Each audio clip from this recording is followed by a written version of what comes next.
কালো রাত শুধু তাদের জন্যই যারা পরিশ্রমের মোমবাতি জ্বালাতে জানে না। অনুমান ভুল হতে পারে, কিন্তু অভিজ্ঞতা কখনো ভুল হতে পারে না। মন ভালো আর পরিশ্রম সত্য হলে সফলতা মিলবেই।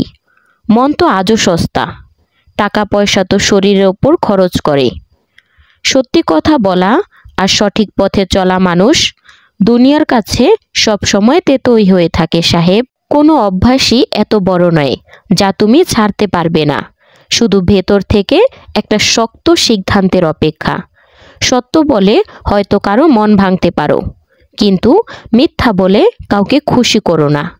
যাদের শেষ ভরসা তুমি, তাদের আশা কখনো ভাঙতে দিও না। সাবধানে থেকো তাদের থেকে যাদের মনেও বুদ্ধি কাজ করে। নিজের মনকে এতটাই শক্ত করো যেন কারো খারাপ ব্যবহারে তোমার মনের শান্তি নষ্ট না হয়। ভালো দিনের অপেক্ষায় জীবন কেটে যায়, তারপর বোঝা যায় যা কেটে গেল সেটাই ভালো দিন ছিল। পৃথিবীর সবচেয়ে কঠিন পরীক্ষা হলো নিজের কাউকে চোখের সামনে দিয়ে চলে যেতে দেখা। সেই সম্পর্কের মেয়াদি লম্বা হয় যেখানে মানুষ একে অপরকে পরীক্ষা করে না, বরং বোঝে। এখন আর তোমাকে চাই না, এখন আমি আমার জন্য নিজেই যথেষ্ট। জীবন বদলানোর জন্য লড়তে হয়, আর সহজ করার জন্য বুঝতে হয়। সম্মান করি তাই মাথা নত করি, কিন্তু লোকে তো ভাবলো আমি পড়েই গেছি। আশা যখন ভুল মানুষের কাছে করা হয় তখন কষ্ট পাওয়াটাই স্বাভাবিক। ধৈর্য ধরো, খারাপ সময়েরও একদিন খারাপ সময় আসে। আনন্দ যার তার সাথে খুশি ভাগ করো, কিন্তু দুঃখ সবসময় বিশ্বাসী মানুষের সাথে ভাগ করো। মানুষ তিনজনই ভালো হয়। নাম্বার 1, যে মরে গেছে।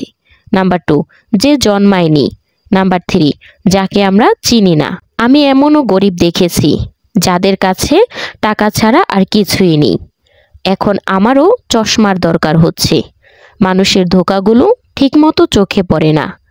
আমি তোমাকে তখন চেয়েছিলাম যখন তোমার কেউ ছিল না, আর তুমি আমাকে তখন ছাড়লে যখন তুমি ছাড়া আমার কেউ ছিল না। তোমাকে মুক্তি দিয়েছি, যাও তার সাথে সুখে থাকো যে তোমার কাছে আমার চেয়ে বেশি জরুরি। লোকে কাদা ছুঁড়লে পরোয়া করো না, কারণ মানুষ সেটাই দিতে পারে যা তার কাছে আছে। এতটাই ধৈর্য ধরা শিখে নাও যে খারাপ কিছু ঘটলেও যেন আর খারাপ না লাগে। তো বন্ধুরা, ভিডিওটা ভালো লাগলে লাইক, কমেন্ট, শেয়ার করে চ্যানেলটি সাবস্ক্রাইব করে পাশে থাকবেন। দেখা হচ্ছে পরবর্তী কোনো ভিডিওতে। সেই পর্যন্ত ভালো থাকবেন, সুস্থ থাকবেন। আর হ্যাঁ, নেক্সট কি রিলেটেড ভিডিও চান সেটা অবশ্যই কমেন্টে জানাবেন। আল্লাহ হাফেজ।